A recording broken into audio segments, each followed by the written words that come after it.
जरा पकडा मग, तुम्हाला पकडायचं असेल तर.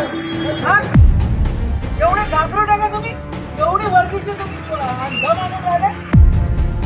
युवक काँग्रेसचे कार्यकर्ते जमा करून राहिला आणि पोलीस लोक वर्दीत लाजा नाही वाटत तुम्हाला? काय साहेब आहे बघा माझ्या गाडी कुठे गेली, गाडी कुठे गेली? या गाडी तिथे थांबा, हे पोरं घरी थांबतील माझ्या, तिथे नाही थांबणार तुमच्या नजरेत. जरा पकडा मग, तुम्हाला पकडायचं असेल तर.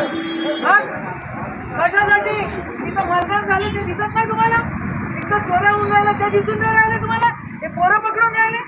एवढे घाबरू नका तुम्ही, एवढी वर्दीचे तुम्ही दम आणून राहिले. त्याला कायचा छान काय केला काय मुलांनी बघून राहिले तुम्ही? हा, आवडतो का तुम्हाला? जे काम करायचं ते करत नाही तुम्ही लोक, म्हणजे नाही करायचं ते करतात. चला रे माळगाडीत बसा, चाल व्हायरल कर व्हायरल. अरे व्हायरल करा. हे वर्दीवाले माझे युवक काँग्रेसचे पोरं पकडून राहिले इथे. कुठं आले तू? आंघोळ पांघोळ सोडली इथं बोलून राहिले. काय काम असेल तर पकडा बरं तुम्ही आपल्याला. नजर पाहिजे चोरांना ठेवा, कार्यकर्त्यांना नाही. चला व्हायरल करा ते सगळं. या फडणवीसच्या या महाराष्ट्रामध्ये आणि संजय खोडकेला एवढा ऊत आलेला आहे पॉवरचा, तर काम करून दाखव मला शहरामध्ये.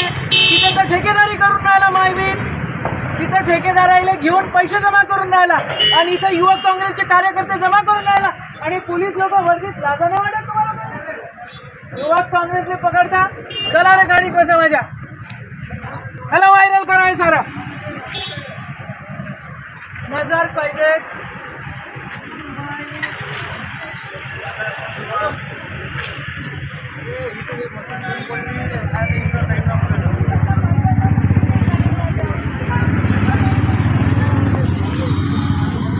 मी माझ्या कार्यकर्त्यांना घेऊन आले. मी माझ्या कार्यकर्त्यांच्या पाठीशी खंबीरपणे उभे आहे. पोलिसांसोबत आम्ही घाबरत नाही. पोलिसांनी वर्दीचा गैरफायदा घेऊ नये. इथं अमरावतीमध्ये संजय खोडकेंनी जी दादागिरी चाललेली आहे, जसं महानगरपालिकेमध्ये जागा त्यांना ती खुली जागा हडपायची होती, तसं एपीएमसीची पण खुली जागा त्यांना हडपायची आहे. त्यांचं लक्ष पूर्ण जागांवर आहे. जागा कशा ताब्यात येतील, आपण त्याच्यावर व्यापार कसा करू, आणि त्या हिशोबानं नवरा बायको राजकारण करतायत. हा, महानगरपालिकेची अवस्था एकदम खराब आहे.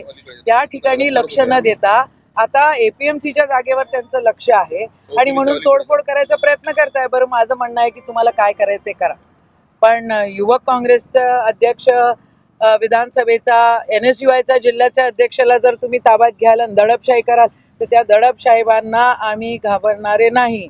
आदरणीय अजितदादा घाबरू शकतात आणि सत्तेत जाऊ शकतात. आदरणीय शिंदे साहेब घाबरू शकतात, सत्तेत जाऊ शकतात.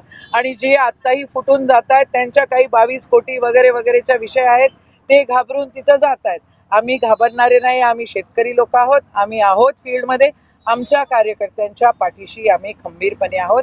मी गेले, मला कळलं नजर कैदमध्ये ठेवलेलं आहे. मी गाडीत बसून आणली. मी पोलिसांना म्हटलं तुम्हाला काय करायचं ते गणेरीवाल लेआउटमध्ये या आणि घ्या करा.